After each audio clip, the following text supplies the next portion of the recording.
예수님께서 십자가에 달려 돌아가십니다. 45절 같이 읽겠습니다. 시작. 제 육시로부터 온 땅에 어둠이 임하여 제 구시까지 계속되더니 46절. 제 구시쯤에 예수께서 크게 소리질러 이르시되 엘리 엘리 라마 사박다니 하시니 이는 곧 나의 하나님 어찌하여 나를 버리셨나이까 하는 뜻이라.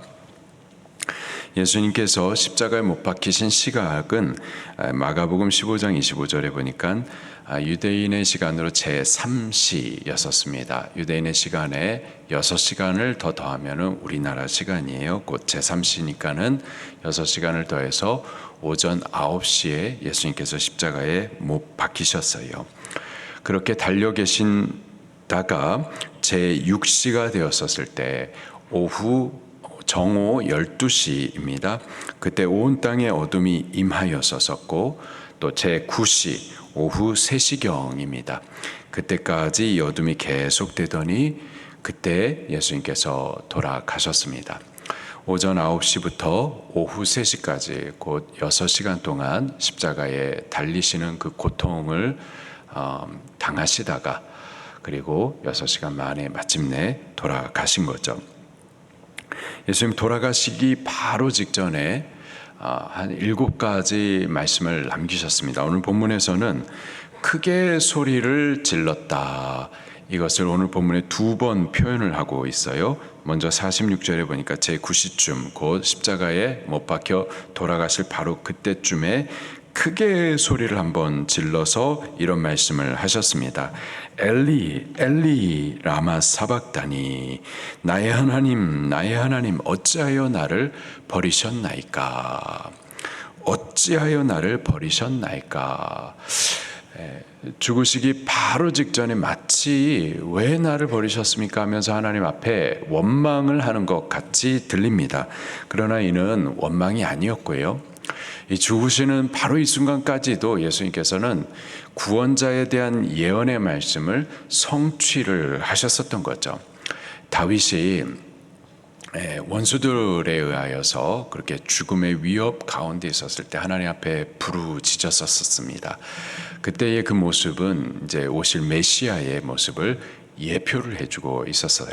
바로 그 모습을 성취하시기 위해서 예수님께서 그대로 이 말씀을 가져온 거죠. 우리 한번 성경을 찾아보도록 하겠습니다. 시편 22편 말씀입니다. 시편 22편 말씀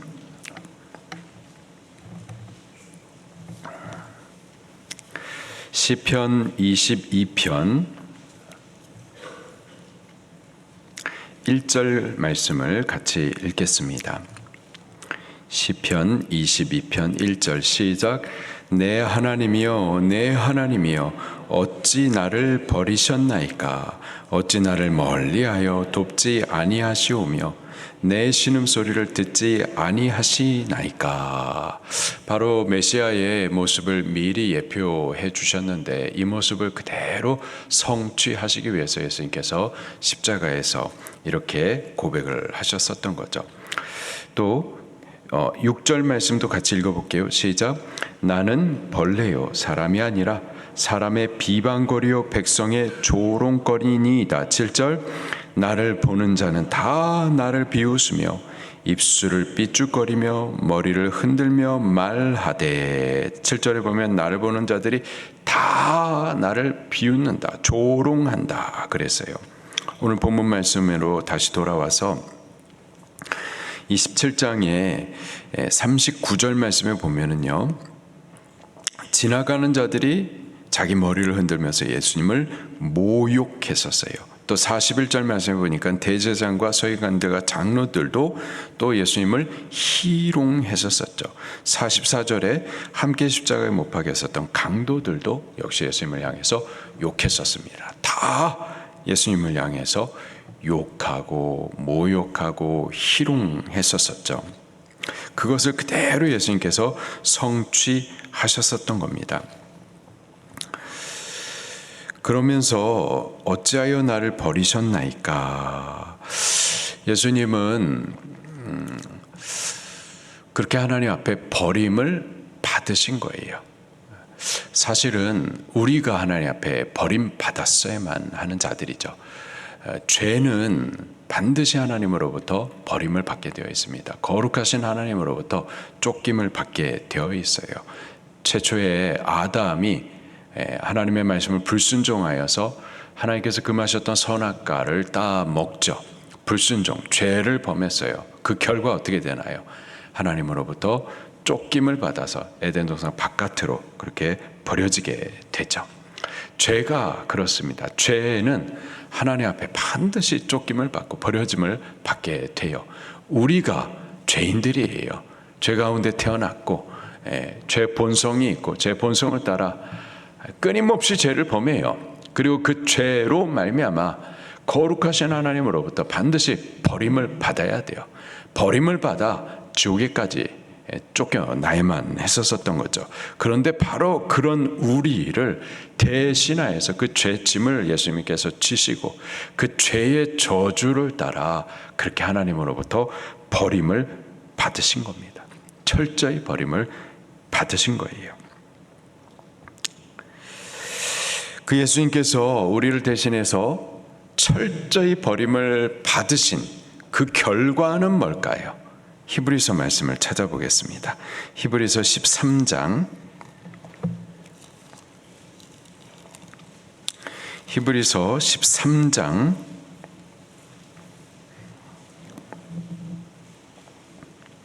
5절 말씀입니다. 히브리서 13장 5절 말씀 시작. 돈을 사랑하지 말고 있는 바를 족한 줄로 알아. 그가 친히 말씀하시기를 내가 결코 너희를 버리지 아니하고 너희를 떠나지 아니하리라 하셨느니라. 예수님은 하나님으로부터 우리를 대신해서 버려지셨어요. 그 결과는 우리는 하나님으로부터 버림을 받지 않게 된 거죠. 결코 버림을 받지 아니하리라.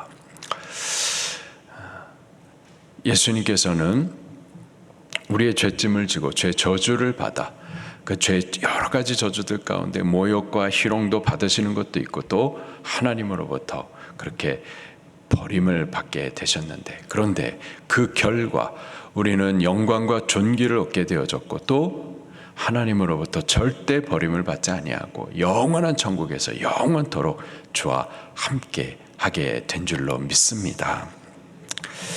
다시 본문으로 돌아와서요.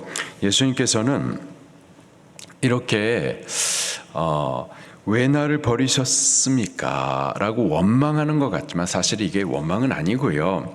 말씀의 성취를 이루시기 위해서 시편 기자의 그 워딩 그대로 왜 나를 버리셨나이까? 라고 성취를 하신 겁니다. 자, 그리고요. 시편 기자가 22편 말씀에 그렇게 처음에 하나님 앞에 부르짖지만 여전히 원수가 저들을 둘러싸여 있고 그리고 괴롭게 하는데, 그러나 어떻게 또 시편이 끝나느냐, 처음에는 왜 나를 버리셨나이까 라고 기도를 하지만은요, 그 시편의 후반부에서는 하나님의 구원을 인하여서 찬송하는 내용이 또 나와 있어요. 우리 다시 한번 보도록 할게요. 시편 22편 22절 말씀입니다. 시편 22편 22절 말씀 시작. 내가 주의 이름을 형제에게 선포하고 회중 가운데서 주를 찬송하리이다. 또요 23절에 보니까 여호와를 두려워하는 너희여 그를 찬송할지어다. 야곱의 모든 자손이여 그에게 영광을 돌릴지어다. 24절 마지막에는 그가 울부짖을 때에 어떻게 하셨도다? 들으셨도다. 왜 나를 버리셨나이까? 아무리 부르짖어도 하나님께서 응답지 아니하시는 것 같더니 이 시편의 마지막 부분을 보면은 하나님께 울부짖었더니 들으셨도다. 들으셨다는 게 무슨 말일까요?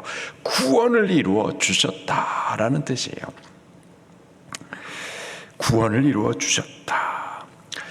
이 시편의 22절부터 쭉 계속 그런 찬송과 경배의 내용들이 나와 있습니다. 예수님께서 십자가에 달리셨을 때에 왜 나를 버리셨나이까 그렇게 하나님 앞에 말을 한 것이 시편 기자의 예언의 성취였다면요, 시편 기자의 그 후반부에 하나님의 그 구원과 찬송도 예수님께서 반드시 성취하셔야만 했을 거예요. 이해가 되시나요? 다시 본문으로 들어오도록 할게요. 예수님께서 십자가에서 돌아가실 바로 그때쯤에 7마디를 남기셨다 그랬어요. 근데 오늘 본문에는 2마디를 남기십니다. 먼저 크게 소리를 지르시고 46절에 보니까는 제9시쯤에 예수께서 크게 소리 질러서 왜 나를 버리셨나이까 시편 기자의 첫 번째 부분을 성취하십니다. 그러면은 두 번째 부분도 후반부도 성취하셨어야만 할 거예요. 50절 말씀입니다. 시작. 예수께서 다시 크게 소리 지르시고 영혼이 떠나시니라. 다시 크게 소리를 지르셨어요. 소리 지르면서 또 뭔가를 말씀하셨을 텐데 뭔가를 말씀하셨는가? 요한복음 19장 30절에 무엇을 말씀하셨는지 기록을 해주고 있습니다. 뭐라고 말씀하셨는지 한번 찾아볼게요. 요한복음 19장 30절.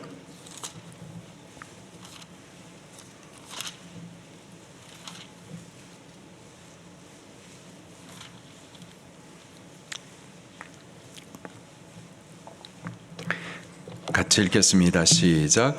예수께서 신포도주를 받으신 후에 이르시되 다 이루었도다 하시고 먹이를 숙이니 영혼이 떠나 가시니라. 아멘. 첫 번째 큰 소리로는 어찌하여 나를 버리셨나이까. 그리고 다시 크게 소리를 지르시고 하셨던 말씀이 내가 다 이루었도다. 무슨 말씀일까요? 구원의 일들을 다 완성하신 겁니다. 예수님께서 주어진 그 사명의 일들을 다 이루신 거예요. 곧 구원을 이루신 그 승리를 마지막에 포효하셨었던 거죠. 시편 22편의 전반부에 시편 기자가 왜 나를 버리셨나이까 그대로 예수님께서 성취하셨고, 후반부에 구원과 찬송을 올리는 것도 마찬가지로 예수님께서 그대로 성취하여 내가 다 이루었도다 하면서 하나님의 구원의 일들을 큰 소리로 찬송을 합니다. 여기 예수님께서 어찌하여 나를 버리셨나요? 이건 절대 원망이 아니고요, 시편 기자의 예언을 성취한 내용이고요, 원망이 아닌 그 사실은 50절 말씀에 보니까 다시 크게 소리를 지르면서 다 이루었다라는 구원의 완성, 승리의 포효를 이루셨던 거죠. 그렇게 예수님께서는 십자가에서 죽으셨지만 죽으심으로 약속된 구원을 다 이루십니다. 50절을 다시 보면은요, 크게 소리를 지르시고 영혼이 떠나시니라 기록을 하고 있습니다. 영혼이 떠났다. 무슨 말일까요? 죽으셨다라는 뜻이에요. 이게 죽음입니다. 죽음이라는 것은 그 육체로부터 영혼이 떠나는 것을 말해요. 육체는 우리가 죽는다라는 것은 육체가 죽는 거고요, 영혼은 죽지 않습니다. 죽음과 함께 영혼은 그 육체로부터 떠나게 되는 거죠. 떠나서 어디로 갈까요? 여보세요? 우리 예수님 믿는 사람들이 죽었어요. 죽으면 어떻게 되나요? 육체가 죽은 거고요, 영혼은 안 죽습니다. 영혼은 어떻게 되는 건데요? 안식에 들어가는 겁니다. 죽음과 함께 어디 가나요? 여보세요? 낙원에 가죠. 오늘 내가 나와 함께 낙원에 가 있으리라. 천국은 뭐예요? 우리가 죽음과 함께 곧바로 천국에 가는 거예요. 천국에. 근데 그 천국을 또 낙원이라고도 표현을 합니다. 근데 천국과 낙원이 다른 장소인 것이 아니고요, 곧바로 죽자마자 예수님 재림 때 우리가 부활을 해서 천국을 간다. 그전에는 낙원에 있다. 그래서 낙원은 다른 장소고 천국은 또 다른 장소다. 이렇게 혹 생각을 하는데 곧바로 천국을 가는 거고요. 다만 이 낙원과 천국의 차이는 장소의 차이가 아니고요. 부활의 새 몸을 입기 전과 후의 차이인 겁니다. 죽자마자 우리의 영혼은 천국에 가는 거예요. 그리고 잠들어 있는 상태가 아니라 다 의식을 합니다. 의식하면서 하나님을 찬송도 하고 또 믿음의 조상들과 교제도 나누고 그리고 이 예수님의 재림과 함께 이루실 그 완전한 구원의 때를 위해서 또 간구하기도 해요. 우리 성경을 한번 좀 찾아보도록 할게요. 요한계시록 22장 3절 말씀을 같이 보도록 할게요. 요한계시록 22장 3절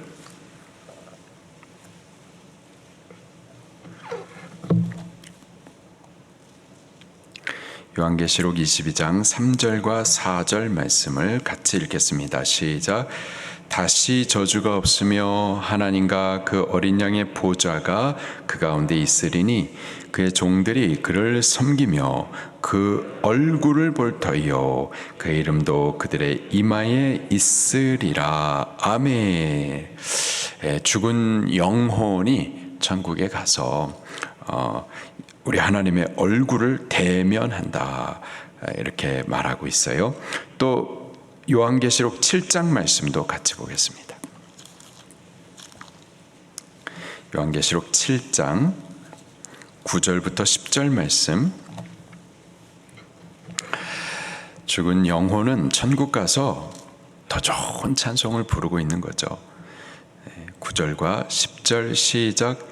이 일 후에 내가 보니 각 나라와 족속과 백성과 방언에서 아무도 능히 셀 수 없는 큰 무리가 나와 흰 옷을 입고 손에 종려가지를 들고 보좌 앞과 어린 양 앞에 서서 큰 소리로 외쳐 이르되 구원하심이 보좌에 앉으신 우리 하나님과 어린 양에게 있도다 하니. 아멘. 그리고 이미 먼저 죽은 믿음의 선조들, 그들과 믿음의 교제를 나누고 있는 거예요. 마태복음 말씀을 찾아보겠습니다. 마태복음 8장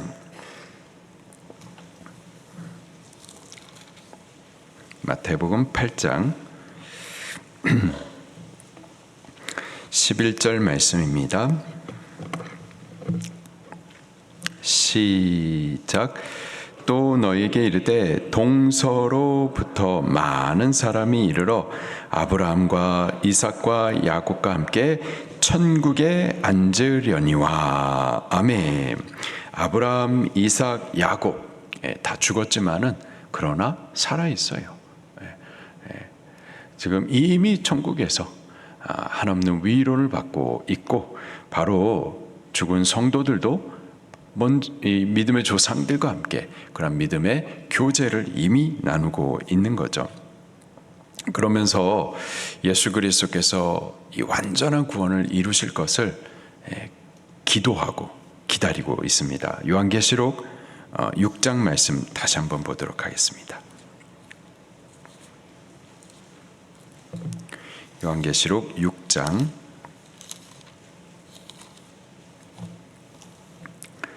10절부터 11절 말씀입니다. 요한계시록 6장 10절 11절 9절부터 보겠습니다. 9절부터 10절 11절까지 시작. 다섯째 인을 떼실 때 내가 보니 하나님의 말씀과 그들이 가진 증거로 말미암아 죽임을 당한 영혼들이 제단 아래에 있어 큰 소리로 불러 이르되 거룩하고 참되신 대주제여 땅에 거하는 자들을 심판하여 우리 피를 갚아주지 아니하시기를 어느 때까지 하시려 하나이까 하니 각각 그들에게 흰 두루마기를 주시며 이르시되 아직 잠시 동안 쉬되 그들의 동무 종들과 형제들도 자기처럼 죽임을 당하여 그 수가 차기까지 하라 하시더라. 아멘. 예수님 언제 다시 오실까요? 순교의 핏값이 차면은 그때 예수님 다시 오십니다. 그때까지는 예수님께서 아직 안 오시는 거예요. 그래서 먼저 죽은 성도들, 그들의 영혼이 하나님 앞에 그 구원의 날을 바라보면서 기도를 하는 거예요. 어느 때십니까? 어느 때? 그렇게 주의 날을 기다리면서 기도를 하고 있죠. 이렇게 죽음은 육체가 죽는 거고 영혼은 죽지 않습니다. 그 영혼은 죽음과 함께 육체를 떠나 하나님께서 약속하신 천국으로 쑥 올라가는 거예요. 다만 영혼만 올라가 있는 거고요. 예수님이 다시 오시는 그 재림의 때가 이르면은 우리의 육체도 호련히 변화됩니다. 죽었으나 부활의 새 몸을 입고 다시 일어나게 될 거예요. 그러면 그 새 몸과 이미 구원 얻은 그 영혼이 다시 연합을 하게 될 겁니다. 그게 부활이에요. 죽음은 육체로부터 영혼이 떠나는 것. 그러나 부활은 이제 새 몸과 영이 다시 연합을 이루는 것. 그래서 연합된 새 몸을 입고 천국에서 더 영원한 영생을 누리게 되는 겁니다. 먼저 간 우리 믿음의 부모님 혹은 먼저 간 믿음의 자녀들도 있죠. 또 우리 성도님들, 먼저 가신 분들에 대해서 불쌍히 여길 마음은 없어요. 왜요? 믿음 생활 잘 하셨고 지금은 천국에서 한없는 위로를 받고 계시는 줄로 믿습니다.